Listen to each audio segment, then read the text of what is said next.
The autopsy has been released. 192 pages. The Democratic National Committee's autopsy of the 2024 election is 192 pages explaining how Democrats lost to a fat, orange, alleged dementia patient who spent his entire campaign telling you exactly the type of person he is.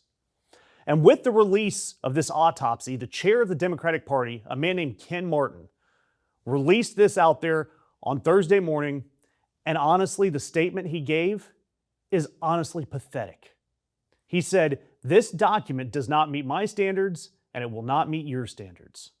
That's the head of the DNC telling you, really don't read the report because we might not be able to correct course and save our country from the clutches of MAGA. He apologized for not releasing it. Then he apologized for the way he released it. He apologized for the timing, the contents, and, quote, creating an even bigger distraction. This right here is why we can't have nice things. You have the head of the DNC groveling, sounding like he's apologizing that the party even exists at all. And look, the report, it's got some brutality in it. It has some truths to it. Most of the truths, though, are things that we already knew. It says Democrats wrote off rural America. It says that the campaign failed to land sufficient negative firepower on Trump. It says that the party has been, quote, and this is one that's going to stick with me for a while, vacillating between stagnation and retrogression since 2008, which is the most academic way of saying we've been shooting ourselves in the foot for 18 years. But it's important to note that the autopsy doesn't mention everything. It doesn't talk about Joe Biden's decision to run for re-election, the man who debated like a malfunctioning Pirates of the Caribbean animatronic on national television. He's not in there. The autopsy also doesn't mention Gaza or Israel or any of the foreign policy positions that this campaign actively shed voters over. Essentially, it's a 192-page review of why your team lost the Super Bowl without ever mentioning football. And I keep going back to this line, the vacillating between stagnation and retrogression. And I can't help but look ahead at November and, of course, to 2028.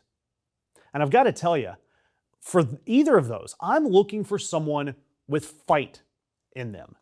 And while he's not the only one, while I was reading this autopsy, I got an email from Jon Ossoff's campaign, one of those PR emails, and I read his statement. He gave a really powerful statement, honestly, calling his two Republican challengers down in Georgia, quote, Trump puppets, calling them terminally inseparable from the toxic president. And he went after one of them saying that they were failed congressmen who is only a congressman because his daddy was a congressman. And the other as the failed coach who is only a coach because his daddy was a coach. Ossoff went on to say that both of them will limp into a month-long race to the bottom that will surely leave both broke and unelectable. Damn, son, that is the tone. That's the tone that the DNC needs to take. And I'm glad to see it down there in Georgia, in a state that Trump won twice. Ossoff is running for re-election, calling his opponents Trump puppets, calling them nepo-hires, and predicting their political deaths all in the same breath. Note that he didn't say, I look forward to a vigorous policy debate. He didn't say that this is not who we are. He said you're limp, you're unelectable, I'm the juggernaut, goodbye. And frankly, that is what's missing from these 192 pages and what's missing from the DNC. Both of them need a spine. Jon Ossoff has a spine. AOC has a spine. Newsom has a spine. And we can debate the finer points of their policy all we want, but at least they have the backbone to stand up to Trump. The current generation of Democrats, the ones that are out there with energy and a pulse and a willingness to throw an elbow or two, are all out here doing it every single day, while the DNC and their chair and the legacy leadership are all sitting in a back room arguing over whether or not to publish an apology to the previous apology.